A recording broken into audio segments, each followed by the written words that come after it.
ये hello everyone, this is Ravichandra UPSC CSC welcoming all on Samarth IAS and judiciary. देखिए, environmental law के cases की बात कर रहा था मैं। इन्वायरमेंट प्रोटेक्शन एक्ट 1986 के अंदर जो इंपॉर्टेंट केसेज है उसके स्पेसिफिकली बात कर रहे थे हम। तो इसमें बहुत इंपॉर्टेंट केस उसकी बात करेंगे।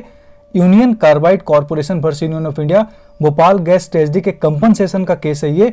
और इस केस को लॉस्ट जजमेंट माना जाता है जुडिशरी की दुनिया में या फिर लीगल दुनिया में। एक ऐसा जजमेंट है जो बहुत ज्यादा क्रिटिसाइज किया गया है अच्छे वे में। मैं नहीं कह रहा हूं कि आप कंटेम्प्ट ऑफ कोर्ट कर रहे हो, नहीं।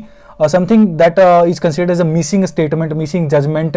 क्या था इस केस में, बात करेंगे। इस केस के एक प्रोविजंस को समझेंगे कि आखिर union Carbide corporation versus Union of India का जो केस है वो एमसी मेहता का जोलियम गैस लीक केस है, कैसे रिलेट करता है उसके साथ। ठीक है, चलिए स्टार्ट करते हैं। इस चीज को समझिए। यूनियन कार्बाइड कॉर्पोरेशन एक कंपनी थी, अमेरिका बेस्ड कंपनी थी, जो इंडिया में भोपाल के एक पॉश क्षेत्र में, पॉपुलेटेड एरिया में एक कंपनी स्टैब्लिश करती है, एक इंडस्ट्री स्टैब्लिश करती है जो मैन्युफैक्चर करती थी बैटरीज, केमिकल्स, पेस्टिसाइड्स और other industrial products with the sharing partner of what, India. Government of India थी, यूनियन ऑफ इंडिया उसके साथ शेयर थी। 49% का होल्ड किसके पास था? यूनियन ऑफ इंडिया के पास। 51% का stakeholder, majority stakeholder कौन था? Union Carbide Corporation. होता क्या है, 1934 में स्टैब्लिश तो हो गई। 1984 का वो जो 2 और 3 दिसंबर 1984 जो इंडिया के इतिहास में बहुत बुरा दिन माना जाता है। भोपाल गैस ट्रेजेडी हो जाती है, रात में लीक हो जाती है गैस। करीब 40 टन से ज्यादा मिथाइल आइसोसाइनेट गैस, याद रखिएगा कई सारे स्टैटिक क्वेश्चंस एग्जाम्स में पूछता है, यूपीएससी के कई स्टेटमेंट में भी या फिर दूसरे स्टेट पीसीएस में भी पूछा है कि कौन सा गैस लीक हुआ था। तो मिसाइल आइसोसाइनेट हुआ था, आइसोसाइनाइड नहीं हुआ था। कई बार ऑप्शन में साइनाइड रहेगा, तो साइनेट आपको एमआईसी गैस याद रखना है। और लगभग 40 टन के अराउंड जो था वो raw material the production upon mixing with water and creating an exothermic reaction. Exothermic reaction में क्या होता है कि वो रिएक्ट करके बाहर हो गई, गैस लीक हो गई, leaked into the atmosphere and unleashed a havoc on the residents of entire Bhopal city and adjoining areas. Gas leak हो जाती है, विंड प्रेशर हाई रहता है, बहुत लंबे लंबे एरिया दूर दूर तक गया फैलता है और एक बहुत बड़ा डिजास्टर क्रिएट हो जाता है। कुछ दिन बाद तुरंत ही भोपाल जो आपका gas leak disaster processing of claims act 1985 बनाई जाती है, भारत सरकार के द्वारा भोपाल एक्ट बनाया जाता है, making the Union of India representative of the victims by the virtue of doctrine of parens patriae. ये डॉक्ट्रिन का यूज करते हुए कि हम गार्जियन हैं इनके, हमारे देश के लोगों के, हम इसमें क्या करेंगे, प्रेजेंट करेंगे केस में किसको, भारत देश को, भारत के जो विक्टिम्स हैं उनको कौन प्रेजेंट करेगी, यूनियन ऑफ इंडिया। अब इस वैलिडिटी को चैलेंज कर दिया गया सुप्रीम कोर्ट में कि आप फिर आप जो एक्ट बनाया है, यूसीसी ने खुद नहीं चैलेंज किया यूनियन कार्बाइड कॉर्पोरेशन में, कि जो आपने केस किया, आपने जो अपने आपको पेरेंट्स पैट्री के अंदर बना दिया रिप्रेजेंटेटिव, 49% का स्टेक होल्डर तो आप भी हो, तो आप कैसे कर रहे हो इसमें? ठीक है, मेजॉरिटी हमारे पास है, 49% स्टेक तो स्टिल आपके पास है। फिर भी कोर्ट ने Charan Lal Sahu versus Union of India के केस का जजमेंट अप्लाई करते हुए कहा कि यूनियन ऑफ इंडिया के पास पावर है, held that a state is obligated to protect the interest of its citizens across the globe whether you are a partner or not, and the same time there is no role played by the Union of India. We are the stakeholders, but the whole system is running by what? UCC. आप सारा system आप run कर रहे हो. We are just the major minority stakeholders so that you could establish the company in India. But nothing is done by the government. It's all about done by what? Company itself. अब the court further held that our constitution makes it imperative for the state under Article 12 of the Constitution of India to secure to all its citizens the rights guaranteed by the Constitution, and where the citizens are not in position to assert and secure their rights, a state must come into picture and protect the fight for the rights of the citizens. ये बात आप लोग समझते हो, fundamental rights, legal right, जो भी इस चीज को आप समझ रहे हो, ये बातें यहां तक थी। There is nothing as such जो आपको नहीं समझ में आ रहा होगा, बिल्कुल आ रहा होगा।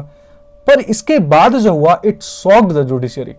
Union of India shockingly, literally it was a shocking step taken by the government of India, let's say union of India, जो इंडिया के कोर्ट्स में इस केस को ना लड़ने के बजाय, मतलब इस केस में इस कोर्ट में इंडियन जुडिशियरी सिस्टम के तहत छोड़कर वो अमेरिका चले गए, क्योंकि कहां की कंपनी थी, अमेरिकन वेस्ट। कहते हुए कि इंडियन लीगल सिस्टम जो है वो टॉर्टियस केसेस में एप्रोप्रिएटली कभी डील नहीं कर पाई है, that the Indian legal system is not appropriate to entertain such big a matter including the flaws of substantial backlogs in the cases. Both Indian lawyers and Indian law is not well worth with the law of torts, therefore due to gap in law it is probable that justice might not be delivered। ये दो statement कहते हुए union of India कहां चली गई, America में, America के courts में, कि हमारे यहाँ तो लॉ ऑफ टॉर्ट्स तो ज्यादा हम लोग यूज ही नहीं करते। आप सबको पता होगा, मोस्टली केसेस में आपने देखा होगा, इंग्लैंड के केसेस, लायरेंस एंड फ्लेचर का बहुत इंपॉर्टेंट केस जो मैंने आपको बताया, जस्टिस लायबिलिटी का, वो आपको याद हो तो बट वहां के कोर्ट ने रिजेक्ट कर दिया कहते हुए कि हमारा तो जुरिडिक्शन ही नहीं है, वापस इंडिया जाओ आप। इंडिया में आए, भोपाल डिस्ट्रिक्ट कोर्ट में गए, $350 मिलियन US का कंपनसेशन लगाया गया इनके ऊपर, कंपनी के ऊपर। एमपी हाई कोर्ट ने इसको कम करके $250 मिलियन US किया। जब ये सुप्रीम कोर्ट आए, सुप्रीम कोर्ट ने इस केस के तहत इनको $470 मिलियन US का क्या किया, कंपनसेशन दे दिया। पर इसी सेटलमेंट को UCC versus Union of India जो 1992 का केस है जिसको हम डील कर रहे हैं, उसमें चैलेंज किया गया। तो basically UCC versus Union of India जिसको हम चैलेंज पढ़ रहे हैं ना, इसमें जो चैलेंज किया गया था वो सेटलमेंट को चैलेंज किया गया था कि $470 मिलियन का जो आपने सेटलमेंट किया ना, किस बेसिस पे किया, what are the grounds to settle. क्योंकि इसको जब देखा गया एनालाइज करके तो पर इंडिविजुअल $50,000 से भी कम पड़ रहा था जो विक्टिम्स थे। तो इतनी बड़ी कंपनी को आप मात्र इस तरीके से व्हाट द क्राइटेरिया, किस बेसिस पे आपने इस चीज को जज किया, सेटल किया। तो इस सेटलमेंट को चैलेंज किया गया, इस legal validity of the settlement को चैलेंज किया गया UCC versus Union of India जिसको हम डिस्कस करें। So the petitioners in this case argued that the drop of criminal proceedings against Union Carbide was illegal and the amount of compensation was inappropriate to the injury the disaster caused. ये petitioners कह रहे थे आगे, the majority opinion directed that the quashing of criminal proceedings against Union Carbide was not justified and held that the criminal proceedings must be initiated against UCC. ठीक है, on the point that whether such compensation is adequate or not, the majority bench held that the said compensation is adequate, reasonable and fair, and in case any deficiency arises in money for rehabilitation, such money will be tendered by the union government or the state government.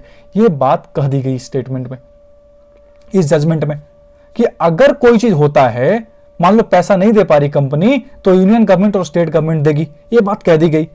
अब सोचो, ये order आया है, मतलब वो ये नहीं बता रहे कि हमने किस बेसिस पे इसको एनालाइज किया, वो कह रहे कि ठीक है हमने तो $470 मिलियन लगा दिया, ठीक है, रीजनेबल जजमेंट, रीजनेबल कंपनसेशन है, और क्या बोलते हैं एडिक्वेट कंपनसेशन है, फेयर कंपनसेशन है, और अगर आप कोई पैसा कंपनी नहीं दे पा रही तो स्टेट गवर्नमेंट और सेंट्रल गवर्नमेंट मिलकर देगी, यूनियन गवर्नमेंट। ये बातें थी, मतलब हमने चैलेंज किया ग्राउंड्स बताने का, यू विदाउट सेइंग एनीथिंग आप कह रहे हो कि नहीं सर ये सारा रीजनेबल है, कोई बात नहीं। एंड स्टिल आज भी बहुत ज्यादा कंपनसेशन को लेकर प्रॉब्लम्स होते हैं। इस केस को लॉस्ट स्टेटमेंट माना जाता है, लॉस्ट केस माना जाता है जुडिशरी की दुनिया में। वकालत की दुनिया में लोग कहते हैं कि एक ऐसा केस जिसके पास अपॉर्चुनिटी थी इतनी अच्छी एग्जांपल सेट करने की, जो जुडिशरी ने क्या दी, खो दी। सो आपको क्रिटिकली एनालाइज करना इस ऑर्डर को, इस केस को, कि जो ऑर्डर दिया गया था इस केस में जो चीजें डिस्कस की गई थी, क्या वो सही था?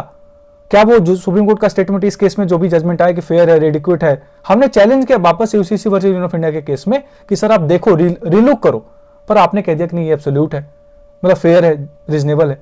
सो तो इसको एब्सोल्यूट लायबिलिटी के तहत देखा ही नहीं गया था। अगर आपको याद हो तो ओलियम गैस लीक 1987 का ही है, ये 1992 में आया था ये जजमेंट, करीब 6-7 सालों बाद उस चीज के इंसिडेंट के बाद। उसके बावजूद 1987 के ओलियम गैस लीक के 5 साल बाद फिर भी एब्सोल्यूट लायबिलिटी का कॉन्सेप्ट यहाँ पे नहीं लगाया गया। एमसी मेहता वाला case, why public money should be vested for private fault, ये डिसेंटिंग जज थे, उन्होंने कहा भी था कि क्यों स्टेट गवर्नमेंट और सेंट्रल गवर्नमेंट क्यों पे करेगी, जिसका कोई काम ही नहीं यहाँ पे, there is no role played by them, why would they pay, और वो पे कहां से करेंगे, हमारे टैक्स के पैसे से ही तो करेंगे। So the enabled the effectuation of the settlement by the Supreme Court ने कहा कि हमारे सेटलमेंट को इफेक्ट करने के लिए जितने भी civil proceedings related to and arising out of the Bhopal gas disaster, वो कहा गया सुप्रीम कोर्ट में भेज दिया जाएगा, सारा केसेस ट्रांसफर कर दिया गया सुप्रीम कोर्ट में, and sale ascend concluded in terms of the settlement, उसका हो गया है इसलिए कंक्लूड हो गया, और कोई क्रिमिनल प्रोसीडिंग जो इसके खिलाफ चल रही थी उसको स्टैंड क्वेस्ट जहां भी चल रहा है उसको पेंडिंग है, उसको खत्म कर दिया गया। ये बातें सुप्रीम कोर्ट ने कह दी इस केस में। तो UCC versus Union of India के केस में जो बातें स्टेटमेंट कही गई, हमने टर्म्स ऑफ सेटलमेंट चैलेंज किया, जो आपने $470 मिलियन लगाया, आपने वो नहीं देखा, एब्सोल्यूट लायबिलिटी का कॉन्सेप्ट नहीं देखा, ओलियम गैस लीक में जो एग्जांपल सेट किया गया सुप्रीम कोर्ट के द्वारा वो नहीं देखा, गवर्नमेंट को पैसा देने के लिए कह दिया अगर इनकेस कंपनी नहीं देती है तो how the tortious liability will be shifted. Torts सब कभी शिफ्ट होता है क्या? टॉर्ट्स लायबिलिटी कभी शिफ्ट कैसे हो सकती है? मेरी गलती है, मैंने मान लिया, दूसरे को कैसे आपने शिफ्ट कर दिया? ये सारी बातें क्रिटिकली एनालाइज करने के लिए होता है UCC versus Union of India के केस में, इसलिए इसको लॉस्ट जजमेंट माना जाता है, लॉस्ट ऑप्शन माना जाता है, मिस्ड स्टेटमेंट माना जाता है सुप्रीम कोर्ट का। तो आप लोग को एनालाइज करना, यही सिंपल केस था, टर्म्स ऑफ सेटलमेंट को चैलेंज किया गया, माना ही नहीं सुप्रीम कोर्ट ने। ठीक है, कैसे क्या हुआ, क्या बातें कहेगी, दैट्स बहुत डिटेल हो जाएगा, आप लोग को भी इतना याद रखना है। Thanks for watching, keep loving me. Subhash Kumar state of Bihar, constitutional cases की बात कर लेते हैं, कुछ आर्टिकल 21, आर्टिकल 14 वगैरह की चीजों का बात करते हैं। Thanks for watching, keep loving me.